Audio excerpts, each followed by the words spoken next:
Here's the thing that you really have to get a hold of. God warfares strangely. He's unorthodox. He uses a means that usually when he's talking to his people, he says, I'm going to do it in a way that you're not going to understand. But you're going to have to trust in what this process looks like. Isaiah chapter 52 to 53.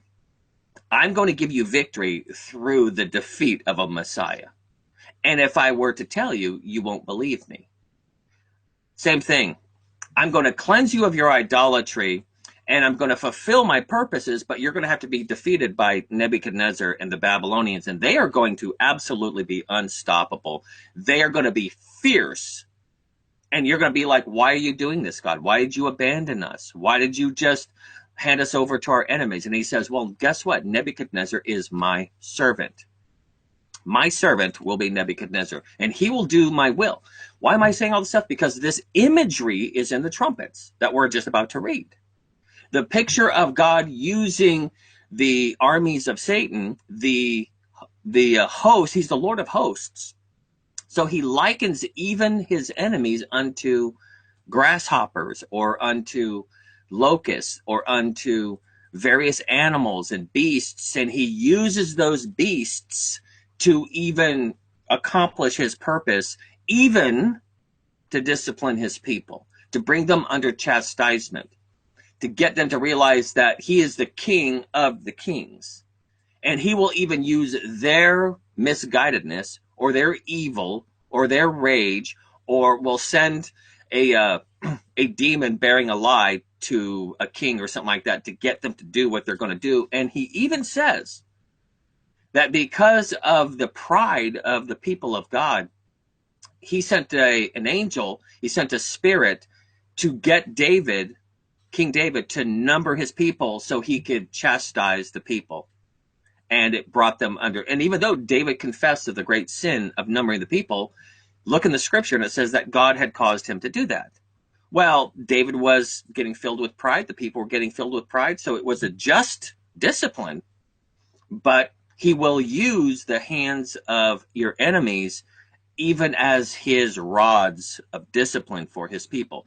The most important thing that God can do for us is to use all circumstances as tools for sanctification, tools to refine us, tools to whittle us down to trust to him, tools to get rid of our idols.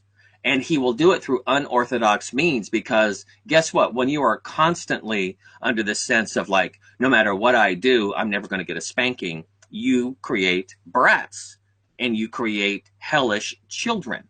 But if your children genuinely is like, okay, well, you're going to have to deal with the consequences of what you've done, they have a different view of your authority. Like, for example, when I worked in mental health and I worked in group homes, I worked with adolescents, you mostly dealt with, yeah, well, what are you going to do? Or, yeah, you've got no power. You can't do anything to me. And then when, in fact, I would have the police come, or I'd be able to really bear down the consequences, you're not my friend, you don't love me, and all this other kind of stuff.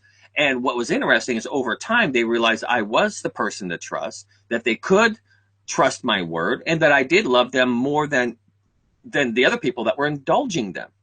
Because the other people were indulging them and spoiling them to the point where they destroyed themselves. And if you want God to ultimately destroy you, look at Romans chapter 1, where he says he gives them over to their minds, their reprobate minds, their minds that have no stopping points, minds they don't have any controls over, minds that they don't have these kind of I'm not going there minds. No, minds that are just given over like Sodom and Gomorrah, minds that are given over like their thoughts are evil continually pre-flood condition.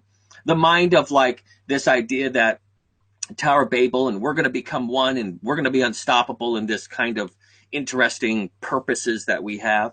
And God stops us. And it says that he confused the tongues in Babylon, but it's the word for pouring oil into something in order to disrupt it. You know, that when God pours oil, it kind of changes the consistency of something, or it changes the constitution of something. And so when God pours, let's say his people are salt and light in this world, well, it stops a certain amount of thinking that in conventional thinking, it's like, these Christians are inhibiting us from this amazing situation, but their morality is creating a kind of a staggered journey, you know, like their moral standards, or, you know, it's this idea that it's the moral person getting in the way, or it's people that are wanting certain values that are stopping us from the ultimate vision that we're going for. All of this to basically say that God even will use instrumentalities that, if we don't understand his warfare, we don't understand him, because he's the God of everything. Even his enemies are his servants. Even his creation that will start unraveling at the end of time is his servant. The waves and the wind obey him. Even if it's Satan that is sitting there causing storms and all this other kind of stuff, does God allow it? Yes. Is he allowing it for a purpose? Yes. Are we to still trust the hand of God and have a hold of him through that process? Yes.